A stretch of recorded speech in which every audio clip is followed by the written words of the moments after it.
እሺ እግዚአብሔር አምላካችን የተባረከና የተመሰገነ ይሁን። ባለፈው ሳምንት የጢሞቴዎስ የሁለተኛ ጢሞቴዎስን መግቢያ አብረን ተመልክተን ነበር። በዛ ጊዜ ያየነው ከመግቢያ ሰላምታዎቹ ውስጥ እግዚአብሔር ለዕለቱ ለእያንዳንዳችን የሚሆነንን ነገር አድሎን ነበረ። ዛሬ ከቆምንበት ከዚያ እንቀጥላለን። እንትን ያላደረጋችሁ ሰዎች ሚውት አድርጎ። አምላካችን እግዚአብሔር በቸርነቱ በበጎነቱ በመልካምነቱ የሚያስፈልገንን ሰጥቶናል። በዛ ጊዜ የጸሐፊውን ማንነት ተመልክተናል። ውስጣዊ መረጃዎችን በተመለከተ ዝርዝር ነገሮች አይተናል። የጳውሎስና የጢሞቴዎስን ግንኙነት በእምነት እውነተኛ ልጄና እንደገና ደግሞ ከልምምዳቸው አኳያና ከግንኙነታቸው አኳያ ያለውን ነገር የመጀመሪያው በአብዛኛው ከግንኙነትና ከልምምድ ጋር ሲሆን፣ ሁለተኛው ከቅርበታቸውና ከመጠጋጋታቸው እንዲሁም አደራ ከማቀበል ጋራ ተያይዞ ያለ መሆኑን ተመልክተናል። ከዛ የጳውሎስን ስምሪትና ሌሎች ነገሮችን የቡራኬውን ስላሴያዊነት ቡራኬውን ስለ ሰላም ምሕረትና ጸጋ በስፋት ተመልክተን ነበር የጨረስነው። ዛሬ የምንቀጥለው ከመግቢያ ሰላምታ ቀጥሎ ያለውን በተላከላችሁ ይሄ እግዚአብሔር አምላክን በዚህ ጉዳይ ወንድሜ አላዛርን ሳላመሰግን አላልፍም። እነዚህን የምታዩዋቸውን የዕለቱን ትምህርት በአጭሩ በስዕል ያው ሁልጊዜ እኔ ሳስተምር እንደምነግራችሁና እንደማስታውሳችሁ አንድ ስዕል የሚመነዘረው በሺህ ቃላት ነው ብለናል። ያው ብዙ ውብ ስዕሎች ኖረው ሐሳባችንን በስዕል መቅረጽ ብንችል ብዙ ከመናገር እንቆጠባለን ወይም በመናገር ከመድከም እንድናለን። እና በመናገር ከመድከም እንድድን ማስታወቂያውን እና የዕለቱን መልእክት በሚገባ ከማስተላለፍ በመናገር ብዙ ማገዶ እንዳልፈጅ ወንድሜ አላዛር እየተከታተለ እንዲህ አይነቱን ውብ የየሳምንቱን ነገር እያደረገ ስላለ እናንተም ባርኩት። በዚህ አጋጣሚ ካለ እግዚአብሔር ይባርክህ ማለት ፈልጋለሁ። ጌታ አብዝቶ ይባርክህ። የዛሬውም መግቢያ ከዛ ጋር የተያዘ ነው። ታማኝነትን ማጎልበት በሚለው ሰፋ ያለ ርዕስ ላይ ነው። በዚህ ርዕሰ ጉዳይ ወደ 4 ሐሳቦች እናነሳለን። ጳውሎስ ከምዕራፍ 1 ቁጥር 3 እስከ 18 የሚያነሳው የታማኝነትን ጥሪ ነው እና በዚህ የታማኝነት ጥሪ ላይ ሊያስተላልፍ የሚፈልገው ነገር አለው እና በዚህ የታማኝነት ጥሪው ላይ እንዲህ ይላል፣ ኧረ የታማኝ ሰው ያለ እንዲህ ሊያደረገውን ከባቢያዊ ሁኔታ ይነግረናል። በዚህ ጊዜ እጅግ በጣም ብቸኛ የሆነበት ብዙዎችም አላደለ በጥርጣሬ አይን እሱን ያዩበት ነው። ታስታውሱ ከሆነ የጳውሎስ የአንደኛ ጢሞቴዎስ ምንድነው እሱ የመጀመሪያው እስራት በሐዋርያት ሥራ ውስጥ ያየናቸው በአብዛኛው ከእንትኑ ጋር የተያዙ ነበሩ ብለናል። ከኑፋቄ ጋራ ወይም ደግሞ ከወንጌል ጋራ የተያዙ ነበሩ። በዚህኛው ጊዜ ሲታሰር ግን ከወንጀል ጋር ነው የተያያዘው። በዚህ ምክንያት ተልእኮውን የጠረጠሩ ወይም ደግሞ መንግስት ክፉ ነገር ያደርስብናል ብለው ያሰቡ የሚበዙቱ አማኞች ትተውታል። እንደውም ምን ይላል በሐዘን በእስያ ያሉት ሁሉ ትተውኛል ይላል። ወደፊት እናየዋለን። ዛሬ ግን የምንቆይበት ሐሳብ ታማኝነትን ማጎልበት አንድ ጊዜ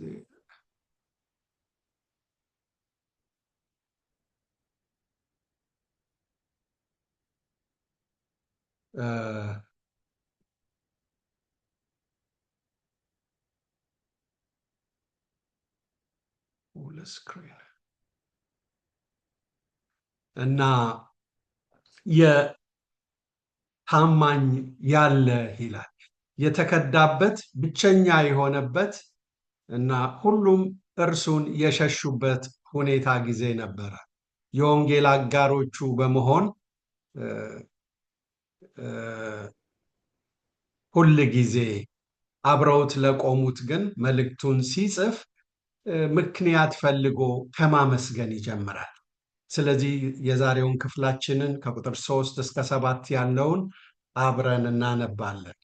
ሌት ተቀን በልመናዬ ሳላቋርጥ ስለማስብህ እንደ አባቶቼ አድርጌ በንጹሕ ሕሊና ማመልከውን እግዚአብሔርን አመሰግናለሁ።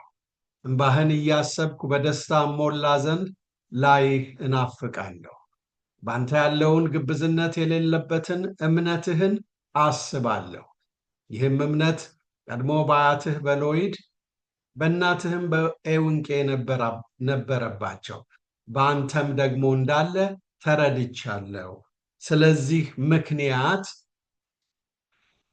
እሳት እንደሚያቀጣጥል ሰው እጆቼን በመጫኔ በአንተ ያለውን የእግዚአብሔርን ስጦታ እንድታነሳሳ አሳስበሃለሁ።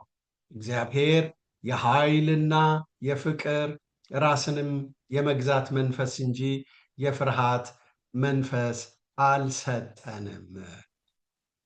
ቀደም ብዬ እንዳልኳችሁ ጊዜው የተከዳበት ብቸኛ የሆነበት ሁሉም እርሱን የሸሹበት ጊዜ ቢሆንም እንኳ ጳውሎስ ለመባረክ ምክንያት ይፈልጋል ብዙ ጊዜ እና ጢሞቴዎስንም በዚህ ጉዳይ ከመባረክና በቤተሰባዊ ግንኙነቱ ውስጥ የሆነውን በጎ ነገር ከማስታወስ ይጀምራል።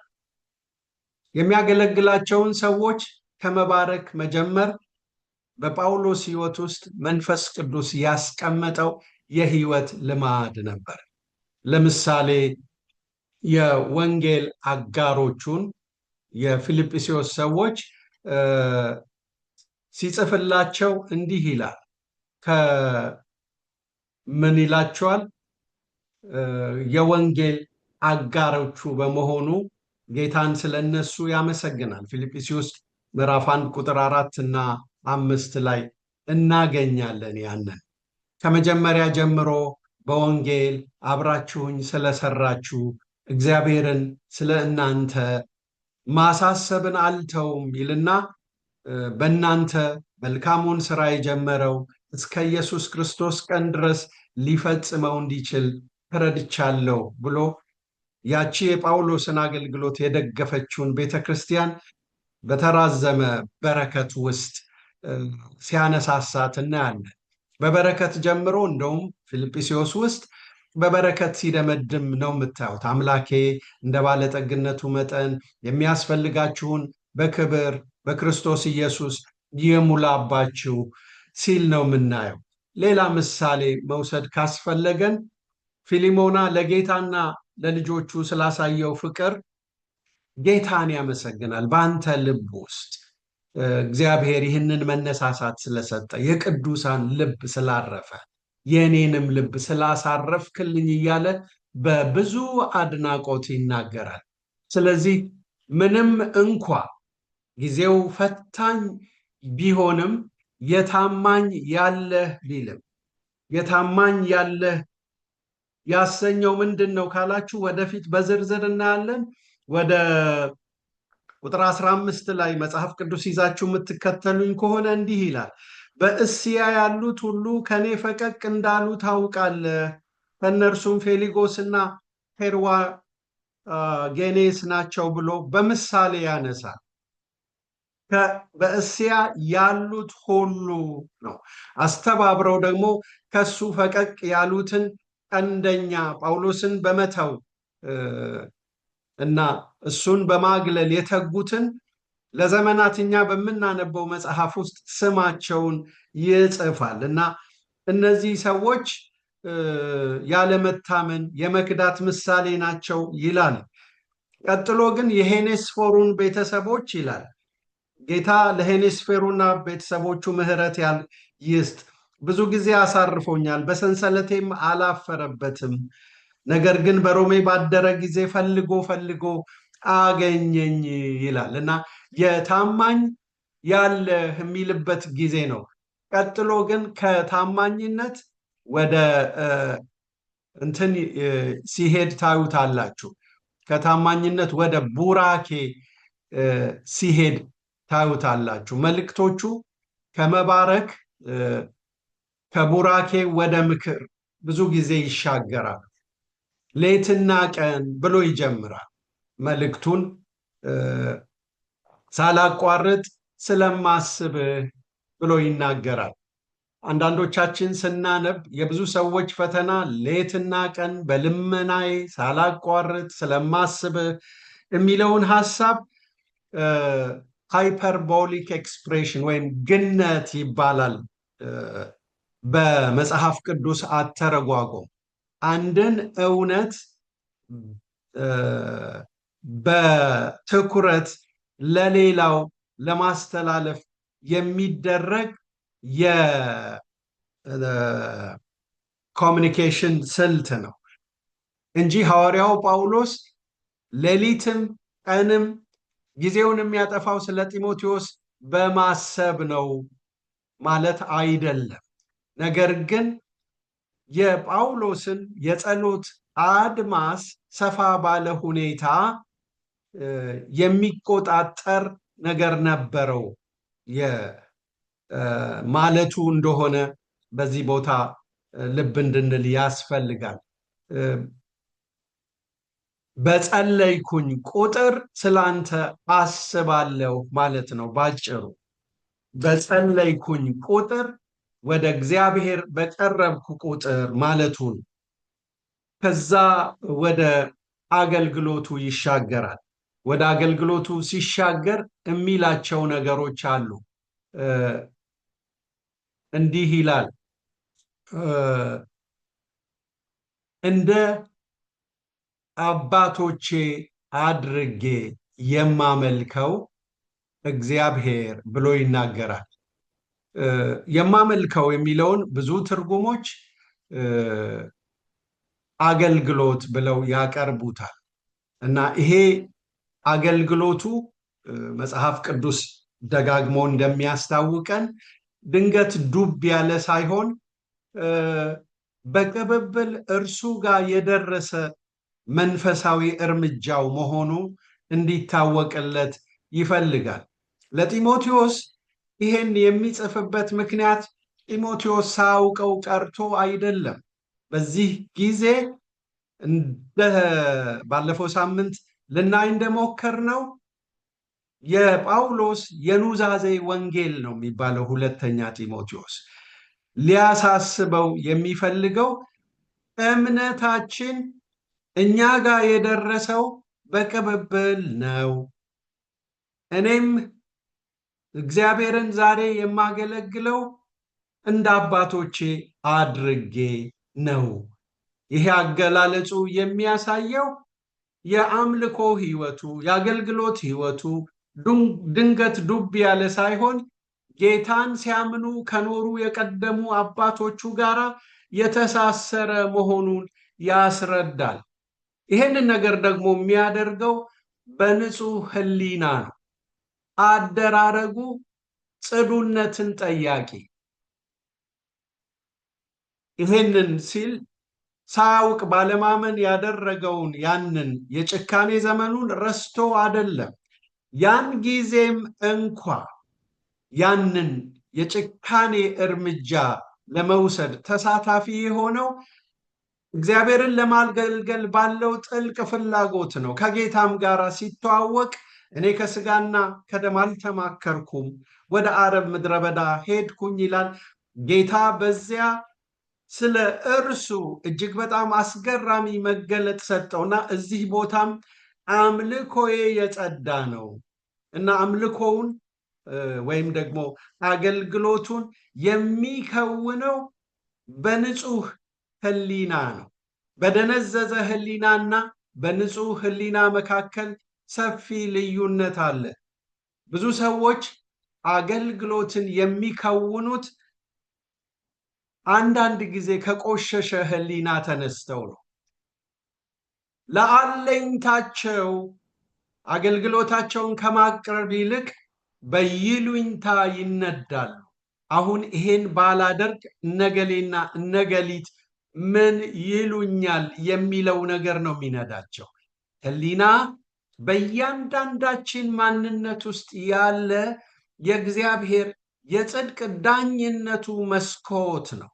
የተገራ ሲሆን፣ በእግዚአብሔር ቃል የሰለጠነ ሲሆን፣ የመንፈስ ቅዱስን ጽዳት ያለማቋረጥ የመንፈስ ቅዱስን የማጽዳት እገዛ ያለማቋረጥ ሲያገኝ ንጹህ ይሆናል። ስለዚህ እዚህ ቦታ አገልግሎቱ ወይም አንዳንዶቻችሁ እንደምታነቡት አምልኮቱ የሚከናወነው በንጹህ ሕሊና ነው ብሎ ይናገራል። በንጹህ ሕሊና ብቻ አይደለም። ምን ይላል? እንደ አባቶቼ አድርጌ። በዚህ ጊዜ አባቶቼ ብሎ የሚላቸው እነማን እንደሆነ መናገር ያስቸግራል። ግን መጽሐፉ እንደሚነግረን በንጹህ ሕሊና እንደ አባቶቼ የሚለው እግዚአብሔር የተቀበለው አምልኮ ያላቸውን ምናልባት እነ አብርሃምን፣ እነ ሳሙኤልን፣ እነ ኤልያስን፣ እነ ዳዊትን በዚህ በዕብራውያን የአምልኮ ሰንሰለት ውስጥ በተደጋጋሚ በመሰጠት ሕይወታቸው፣ በቆራጥነታቸው፣ እግዚአብሔርን በሚያስደስት እርምጃቸው የሚነሱ አባቶች አሉ። አገልግሎቴ በማንኛውም መንገድ ከስህተት ይልቅ እውነትን፣ ከግዴታ ይልቅ ፍቅርን፣ ምክንያቱም አገልግሎት ለሱ ዕጣ እንጂ ዕዳ አልነበረም። ስለዚህ እዚህ ቦታ ላይ ሳያውቅ ባለማመን ያደረገውን ልባዊ ተቃውሞውን ያጸደቀ አባባል ሳይሆን ይህ አባባል ከጌታ ቸርነት የተነሳ የእግዚአብሔርን በጎነት የሚያስታውሰውና በዚህ መስመር የሚሰጠው አገልግሎት በንጹህ ሕሊና የሚደረግ መሆኑን ይናገራል። ቀጥሎ ይሄ አምልኮ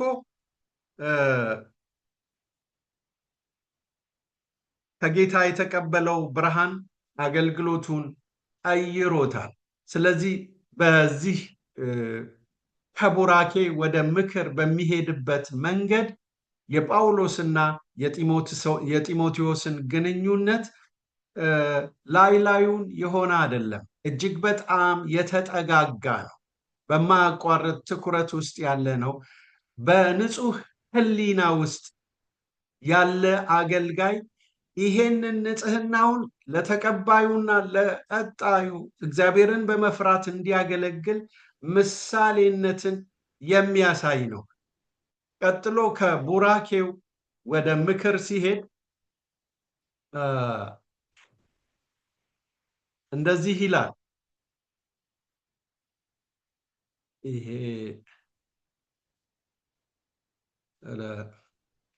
ከቡራኬው ወደ ምክር ሲሄድ ወደ ልባዊ ትስስር ይመጣል እና እንባህን እያሰብኩ ብሎ ይናገራል። በደስታ ሞላ ዘንድ ላይህ እናፍቃለሁ።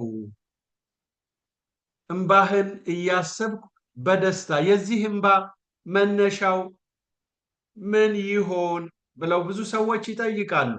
ሲለያዩ የሆነ ወይስ ጢሞቴዎስ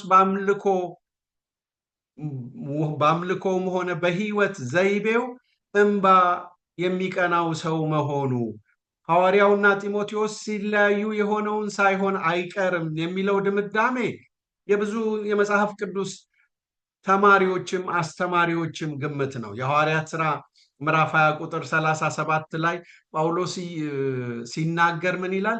እባካችሁ እያለቀሳችሁ አታባቡት ይላል። እና ግንኙነታቸው ልባዊ ትስስር ነው። በእንባ የተሰናሰለ ብቻ ሳይሆን በሕያው ወግ የዳበረ ነው። በጽኑ እምነት የተተገበረ ነው። በእምነት አባቱ ላይ ደግሞ በጎ ተጽዕኖን ያሳደረ ነው እና ጳውሎስ እንባህን እያሰብኩ ሲል ውስጡ በጎ ተጽዕኖ መምጣቱን ያሳያል። ይሄንን ልጅ ሲያስበው የሚያስበው የእንባ ሰው መሆኑን ነው። በደስታ እሞላ ዘንድ ይላል። ካላጣው ነገር ምልህ ቃልን ስትናገር እግዚአብሔር በውስጥህ በሚያሳልፈው ጸጋ፣ ባነጋገር ለዛ፣ እንዲሁም በሚገለጠው እውነት ሳይሆን እያለ ያለው በዚህ ሰው እንባ ውስጥ የሚተላለፍ አንድ መልካም ነገር አለ። በጌታ ፊት ራሱን የሚያስቀምጥበት መንገድ በሚያገለግለው ሰው ውስጥ የሚያስቀምጠውን ልዩ ትዝታን የጫረ ነው እና ይሄ እንባ ጳውሎስ ደጋግሞ እንደሚለን በሕያው ወግ የዳበረ ነው። ምን ማለት ነው? ወደ ኋላ ላይ እንመጣለን። እሱ እንደ አባቶቼ ብሎ እንደሚናገር ጢሞቴዎስም እንዲህ አይነቱን ነገር የተለማመደው በውስጡ በራሱ ግላዊ መንፈሳዊ ግንኙነት ብቻ ሳይሆን ቤተሰባዊ በጎ ተጽዕኖም የመጣ ነው። ጳውሎስ ተቀበልኩት ያለውን እውነት በንጹሕ ሕሊና እንዲያስተላልፍ እንደ አባቶቼ የሚለውን ምሳሌነት እንዳነሳ ሁሉ ጢሞቴዎስም ከቤተሰቦቹ የተቀበለው ለማስታወሻነት የሚቆይ እርስ አለው። ይህም እምነት ብሎ ቀድሞ በአያትህ በሎይድ በእናትህ በኤውንቄ ነበራቸው፣ በአንተ ደግሞ እንዳለ ተረድቻለሁ እና ይሄ በሕያው ወግ የዳበረ በጽኑ እምነት የተተገበረ ይሄ እምነቱ ጢሞቴዎስ ላይ የሚያየው ነገር ከወላጆቹ የወረሰው ልማድ ብቻ ሳይሆን ይህ ግብዝነት የሌለው እምነት፣ ይህ በንጹሕ ሕሊና የሚደረግ እምነት፣ ይህ እንባን ያስቀደመና በተጨባጭ የሚታይ እምነት ጢሞቴዎስ ከወላጆቹም ከአሳዳጊዎቹም የተቀበለው ብቻ ሳይሆን እሱ ራሱ ደግሞ በተግባር ያሳየው ነው። በተግባር ያሳየው ብቻ ሳይሆን በእምነት አባቱ ላይ እንኳ በጎ ተጽዕኖን ያሳደረ ነው እና እያሰብኩት ይላል። ውስጡ እንደ ጳውሎስ ያለ ሰው እንዲህ አይነቱን ነገር ያለማቋረጥ እንዲያስብ ሲገደድ አስቡ እስቲ። ካገለገልኳችሁ ሰዎች መካከል እንደው አንድ ሰው እኔ ከዚህ ከሄድኩ በኋላ ከረጅም ጊዜ ጀምሮ እገረማለሁ፣ እንዴት እደነቃለሁ፣ በማያቋርጥ መንገድ ለመጸለይ በተንበረከኩኝ ወይም መንፈሳዊ ነገርን ባሰብኩ ቁጥር ፓስተር እንዴት አድርጌ እነዚያን ውብ ጊዜያቶች ያለማቋረጥ እያሰብኳቸው እንደሆነ በየዕለቱ እያስታወስኳቸው እንደሆነ ልነግርህ አልችልም ብሎ ቢል እንዲህ አይነቱን ምስክርነት የሚሰማው አገልግሎት ልቡ እንዴት በጌታ ይጋጋላል። ወገኖቼ የእግዚአብሔር ሰው እርካታው ልክ ወላጅ ውስጥ ያለ እርካታ ነው። ወላጆች ልጆቻችሁ አድገው ለወግ ለማዕረግ ሲበቁ ሕይወታቸው ትርጉም ያለው ቦታ ላይ ሲደርስ እፎይ ትላላችሁ። ጳውሎስ እያለ ያለው ይሄንን ነው በእምነት አባቱ ላይና እናፍቅሃለሁ ተጽዕኖ ያሳደረ ብቻ ሳይሆን መነፋፈቅንም ራሱ የፈጠረ ነው። ተመልሶ አንዳንድ ጊዜ ሰዎች በምሬት ከአንድ ሁኔታ ከተነጣጠሉ በኋላ ተመልሰው ወደዛ ሁኔታ መምጣት አይፈልጉ። የጳውሎስና የጢሞቴዎስ ግንኙነት ግን እጅግ በጣም ጽኑ የሆነ መነፋፈቅን የፈጠረ ነው። ስለዚህ ልባዊ ትስስርን ነው የምናየው። ቀጥሎ ወዲያውኑ ጳውሎስ ወደ ጸጋን ማካፈል ይሻገራል። ልብ እንደምትሉት ጸጋን ወደ ማካፈል ከመሻገሩ በፊት ጥቂት ነገር ይህ እምነት በቀድሞ በአያትህ በእናትህ በኤውንቄ በአንተም ደግሞ እንዳለ ተረድቻለሁ ካለ በኋላ ግብዝነት የሌለበትን እምነትህን አስባለሁ ይላል። ጢሞቴዎስ ከታይታ ጽዱ የሆነና ለሁሉም ገሃድ የሆነ እምነት ለመለማመድ ከታደለ ቤተሰብ የተገኘ ነው።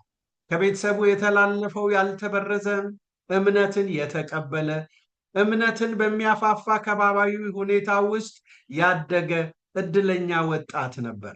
ለጳውሎስ የምስጋና ምክንያት ብቻ ሳይሆን እናቱ ኤውንቄ፣ አያቱ ሎይድ ጭምር ነበሩ ጳውሎስን እንዲያመሰግን።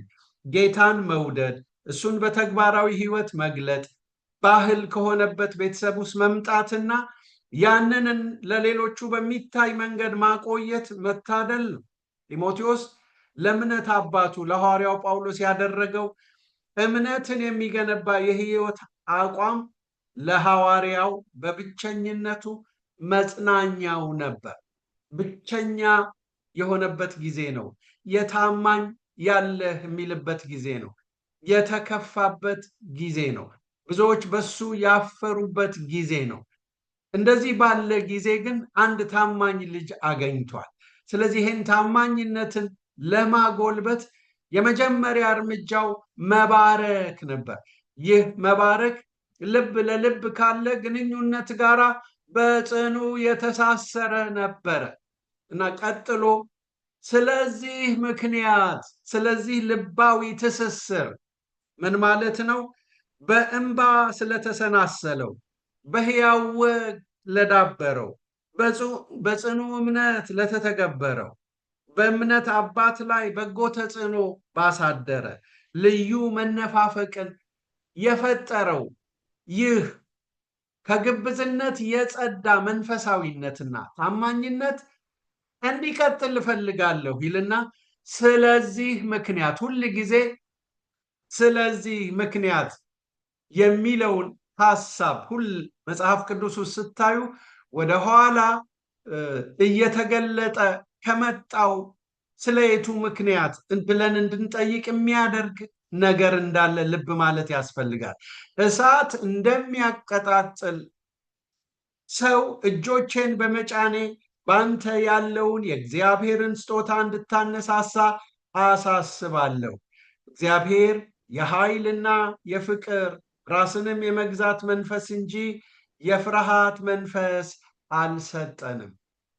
ወገኖቼ እዚህ ጋር እጆቼን በመጫኔ ብሎ ይናገራል። በመጽሐፍ ቅዱስ ውስጥ እጅ በመጫን ጸጋን ማከፋፈል የመንፈሳውያን ልምምድ ነው እና ይሄን ነገር ከረጅም ጊዜ በፊት ጳውሎስ አድርጎታል። እዚህ ጋር አሁን በዘኍልቍ 27 ቁጥር 23 ላይ የጠቀስነው ሙሴ በኢያሱ ላይ እጁን ከጫነ በኋላ የጥበብን መንፈስ እንደተሞላ ሙሴ ላይ ከነበረው ጸጋ ተከፍሎ ወደ ኢያሱ መተላለፉን የሚያሳይ ልምምድ ነው። ጳውሎስ እዚህ ጋር የጠለቀ የተብራራ ጸጋ እጅን በመጫን እንዴት እንደሚተላለፍ ለማሳየት አይደለም ይህን የሚናገረው። ይልቁንም ግን አገልግሎቱን ጢሞቴዎስ በጀመረ ለአገልግሎት በተለየ ጊዜ በተልእኮው ጅማሬ የተከናወነ ጸጋን የማካፈል ነገር እያስታወሰ ነው። ማነሳሳት ለፈዘዘና ለተኛ፣ ማቀጣጠል ለተዳፈነ የሚከናወን ነገር መሆኑን ጳውሎስ ሁለቱንም ቃል ሲጠቀም ስለምናየው ነው። አለ አይደለም እሳት እንደሚያቀጣጥል ሰው እጆቼን በመጫኔ በአንተ ያለውን የእግዚአብሔርን ስጦታ እንድታነሳሳ፣ ማቀጣጠልንም ማነሳሳትንም እዚህ ቦታ ሲጠቀምባቸው ታያላችሁ። ማነሳሳት ለፈዘዘና ለተኛ ዳተኛ ለሆነ ነው። ማቀጣጠል ግን በልዩ ልዩ ከባቢያዊ ተጽዕኖ ምን የሆነን ነገር ነው? እንትን ማድረግ ነው። የተዳፈነውን ነገር ከተዳፈነበት ሁኔታ ጠጋ ብሎ ተግባራዊ እርምጃ በመውሰድ የሚከናወን ነገር ነው። ዝርዝሩን ቀስ ብዬ ገልጻለሁ። የጥንቱን አሁን አድርግ ይላል ማለት ምን ማለት ነው? ጢሞቴዎስ እንዲህ ላለው አገልግሎት የተለየበትን የጊዜን ርዝመት እዚህ ቦታ ክፍሉ ፍንትው አድርጎ አያሳየንም። ግን አገልግሎቱን ሲጀምር እግዚአብሔር ያደረገው ነገር ነበረ። በምዕራፍ አንደኛ ጢሞቴዎስ ላይ እንዲህ ይላል፣ አስቀድሞ ስለ አንተ እንደተነገረው ትንቢት በእርሱ መልካም ጦርነት ትዋጋ ዘንድ ይህችን አደራ እሰጥሃለሁ ብሎ ያለበትን ጊዜ እናስታውሳለን። እና በዛ ጊዜ ጢሞቴዎስ ለአገልግሎቱ በተለየ ቀን የተለማመዳቸው ነገሮች አሉ። ለየት ያለ መንፈሳዊ ነገር ሆኗል። በትንቢት መልእክት መጥቷል። ይህ የትንቢት መልእክት የመጣበት ሁኔታ በአደባባይ ሲጸለይለት ይሁን ወይ ደግሞ ልክ ሲያመልኩና ሲጾሙ ሳውልና በርናባስን ለጠራኋቸው ስራ ለዩልኝ እንዳለ እንደዛ ባለ መንገድ መጥቶ ይሁን አናውቅም። ግን አንድ የምናውቀው እውነት ጢሞቴዎስ ከጌታ በመጣ ጥሪ በመስኩ የተሰማራ አገልጋይ ነው። ግን የሚያልፍበት ፈታኝ ሁኔታዎች አሉ። በዛ ጊዜ ነው ጳውሎስ ጸጋን የማካፈልን ነገር ያነሳል። ጳውሎስና ጢሞቴዎስ በአገልግሎት ትስስር ያላቸውን ሁኔታ ያነሳና ስጦታን ስለማነሳሳት ቀደም ብዬ እንዳልኩት ማነሳሳት ለፈዘዘ፣ ማቀጣጠል ለተዳፈነ የሚነገር ነገር ነው እና ድርጊቱ አሁን ጢሞቴዎስ ባለበት ሁኔታ የተከሰተውን ሳይሆን ቀደም ብሎ ለአገልግሎት በተለየ ጊዜ የተከናወነ መሆኑን መልእክቱ የተጻፈበት ታሪካዊ አውድ ግልጽ ያደርግልናል። ሐዋርያው በአሁኑ ጊዜ እስረኛ ነው እና በአካባቢው ተገኝቶ ይሄን ማድረግ አይችልም። ጳውሎስ ባለበት ሁኔታ ጢሞቴዎስ ላይ እጁን በመጫን ጸጋውን ማነሳሳት የሚችልበት ወቅት አልነበረም፣ ቀደም ብዬ እንዳልኩት።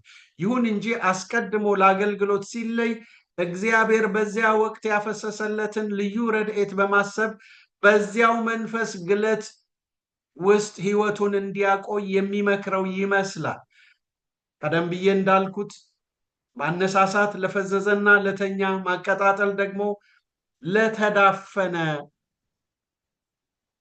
ወይም እየተዳፈነ ለቆየ ነገር የምንጠቀምበት መንፈሳዊ አባባል ነው። የሐዋርያው ተማጽኖ በጢሞቴዎስ ሕይወት ውስጥ እሳቱ ይንደድ፣ ነበልባሉ ይጨምር፣ ከባቢያዊ ሁኔታ የአገልግሎቱን ግለት አይቀንሱት ብሎ ነው። ይቀጥል፣ ይቀጣጠል እያለ ነው። እዚህ ስፍራ የተጠቀሰው ይሄ እጅ መጫን በተደጋጋሚ የማነሳው ብዙ ጊዜ ጳውሎስና ጢሞቴዎስን ቅጽበታዊና እዛው ያሉ ሆነው በምናስባቸው ሁኔታ ሲተረጎም ስለማይ ነው።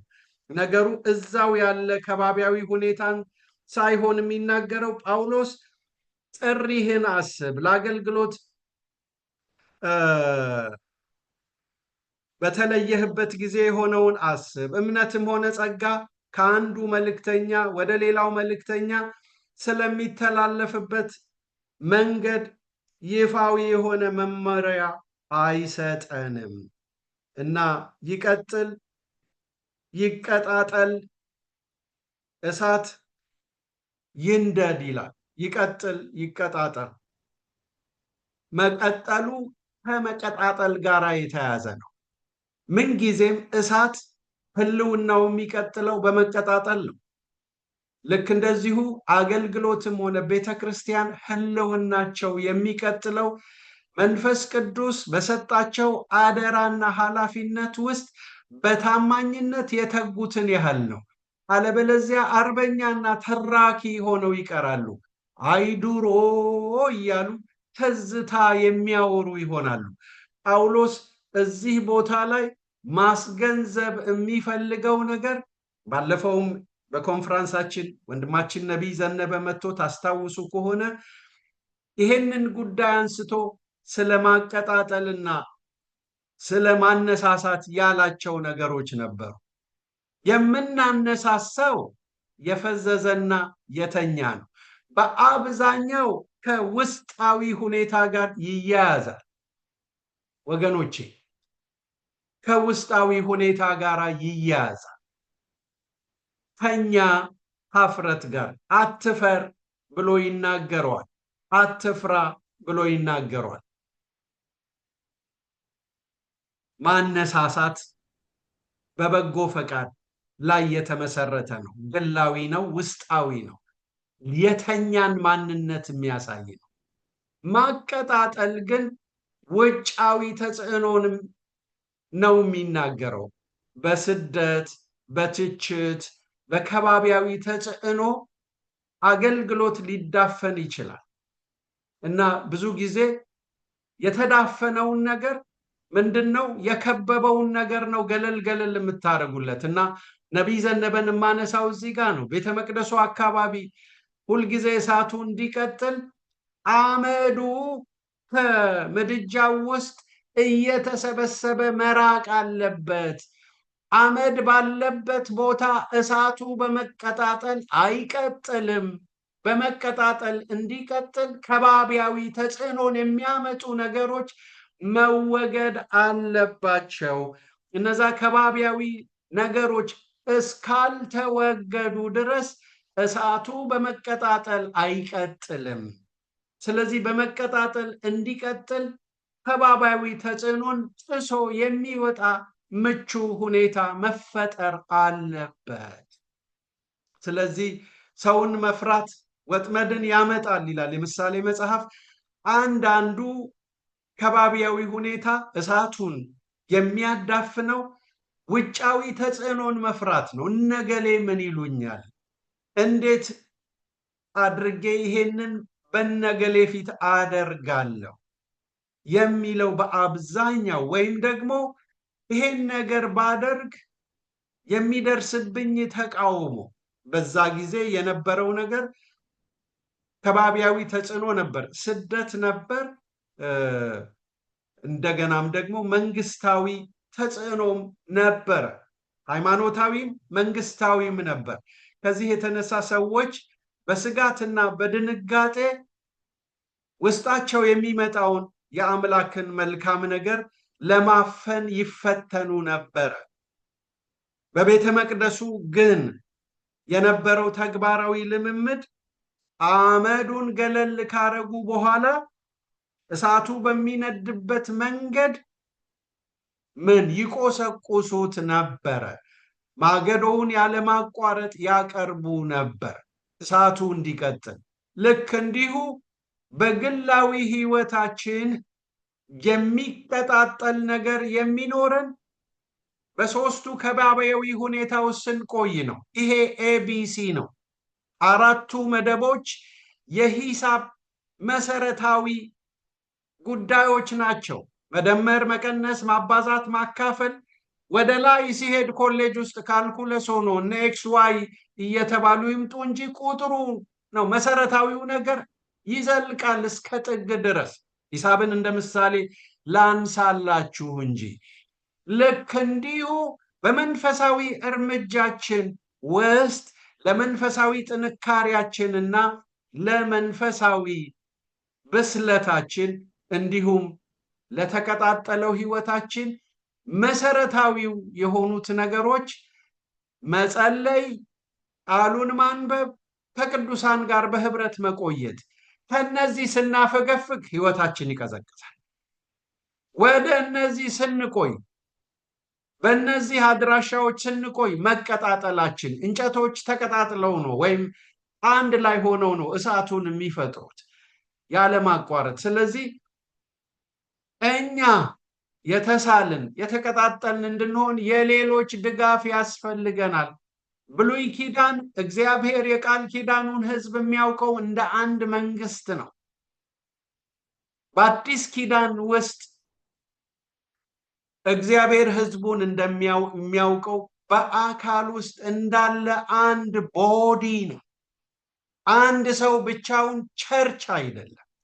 ብቻዬን እቀጣጠላለሁ፣ ብቻዬን ጌታን እንዲህ አደርጋለሁ ብትሉ ራሳችሁን ታታልላላችሁ። ስለዚህ መቀጣጠል አብረን ስንሆን የማያቋርጥ ረድኤት የምንቀበልበት አንዱ መንገድ ነው። ብቸኛ መንገድ ነው አላልኩም። እነዚህ መጸለይ፣ ከቃሉ ጋር መቆየት፣ ከእግዚአብሔር ህዝብ ጋር መቆራኘት ለመቀጣጠል መንገዶች ናቸው። ህይወታችሁ ተቀዛቅዞ ያያችሁበትን ጊዜ ተከታትላችሁ ሄዱ። መጸለይ ስታቆሙ መፍዘዝ ትጀምራላችሁ። ቃሉን ማንበብ ስታቆሙ መድረቅ ትጀምራላችሁ። ከሌሎች ህብረት ስትርቁ ብቻችሁን ቢል ቢል የምትሉ ጭራሮች ትሆናላችሁ። ስለዚህ አብረን መሆናችን እሳቱን ለማቀጣጠል ወሳኝ ነው እና ጳውሎስ እያለ ያለው ይሄንን ነው። አስቀድሞ ለአንተ እንደተነገረው ብሎ ወደኋላ ሄዶ የሚያነሳሳው እግዚአብሔር የተናገረውን ሐሳብ ልብ እንዲል ነው። ከመንፈስ ጋር አብሮ መትመምን እንዲያነሳሳ ይናገረዋል። ምን ይለዋል? እግዚአብሔር የኃይልና የፍቅርን ራስንም የመግዛት መንፈስ እንጂ የፍርሃት መንፈስ አልሰጠንም። ይሄን በስፋት በዝርዝር በጥልቀት ለመናገር ያለው ጊዜ ስለማይበቃኝ ለዛሬ እዚህ ጋር ላቆ እና በሚቀጥለው ሳምንት ከዚህ እንነሳለን፣ እንጸልያለን። እግዚአብሔር አምላካችንና አባታችን ሆይ እናመሰግንሃለን። በዘመናት መካከል ጳውሎስንና ጢሞቴዎስን ለክርስቶስ ቤተ ክርስቲያን ስለሰጠህ በጸጋ የጠቀሙንን መሳሪያዎች በቤተ ክርስቲያን ታሪክ ውስጥ ስላቆየህልን አንተን እናመሰግናለን። በእነሱ ግንኙነት ውስጥ ደግሞ የእኛን ሕይወት የሚያንጽ በጎ ነገር ስላኖርክ እንባርካለን። አምላካችን ሆይ እኛም ባለን ግንኙነት ውስጥ ካንዱ ወደ ሌላው ከኛ ወደ ሌሎች ለመነጋገር ስናስብ ከምክር መባረክን እንድናስቀድም ጌታ የዘላለም አምላክ ሆይ ታማኝነትን ለማጎልበት የታማኝ ያለህ የሚያሰኙ ሁኔታዎች ልክ ጳውሎስ እንደገጠመው እኛን ገጥሞናል። በዚህ ዘመን ያለንን አገልጋዮች የምናገለግለው ሕዝብ ተመጋቢ ብቻ የሆነ በመስኩ ቀዳሚ ተሳታፊ ሆኖ አንተን ለማገልገል የሚጨክን በቤት ውስጥ ባሉ ቀዳዳዎች ጌታ ሆይ አንተ ያሳየኸውን ያንን ክፍተት የሚሸፍን አደራ የሚቀበል በገንዘቡ፣ በጊዜው፣ በጉልበቱ ፈቃድህን የሚፈጽም እንዲሆን አምላካችን ሆይ ልጆችህን በሰሙት እውነት እንድታነሳሳ ደግሞም የተቀበሉት እውነት በደም እጃቸው እንደደረሰ እንዲያስተውሉ ብዙዎች ዋጋ የከፈሉበት እውነት ነው። የደረሰው እኛ ጋር በቅብብል ነው። እንደ አባቶቻችን አድርገን አንተን እንድናመልክህ ወንድማችን ተስፋዬ ሲዘምር እንዳለ ለኔም ያንን ጸጋ በሕይወቴ አምቄ በችግሬ ሰዓት ጌታዬን ጠብቄ ልደርስ እወዳለሁ ወደዚያ ደረጃ በእምነት እርምጃ እንዳለ የእምነት አባቶቻችን ከፊት ለፊት ያሉት እነ ጳውሎስ እነ ጢሞቴዎስ በዘመናት መካከል ተሰልፈው አንተን ወደው ፈቃድህን ፈጽመው ለአንተ ታምነው ሕይወታቸውን በንጹህ አገልግሎት እንደጨረሱት በንጹህ አምልኮ እንደጨረሱት እንዲሁ እንድናደርግ ይህን እውነት እንድታሳስበን ጌታ ሆይ እንረዳሃለን። የእንባ ሰዎችን እንድታበረክትልን፣ መነፋፈቅን መሃላችን እንድታፈሰው፣ መፈላለግ እንዲጠነክር፣ መደጋገፍ እንዲጠነክር፣ ጌታ ሆይ መበረታታት እንዲጠነክር እንለምንሃለን።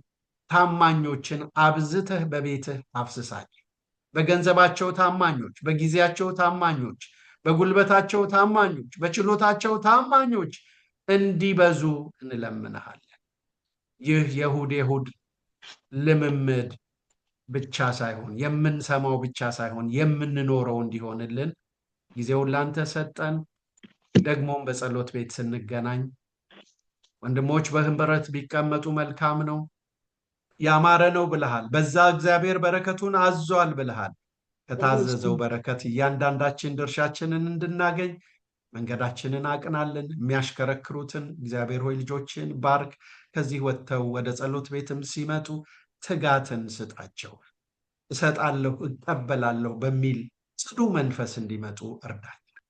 ጊዜያችንን ባርክልን በጌታ በኢየሱስ ስም። ጌታ ይባርካችሁ።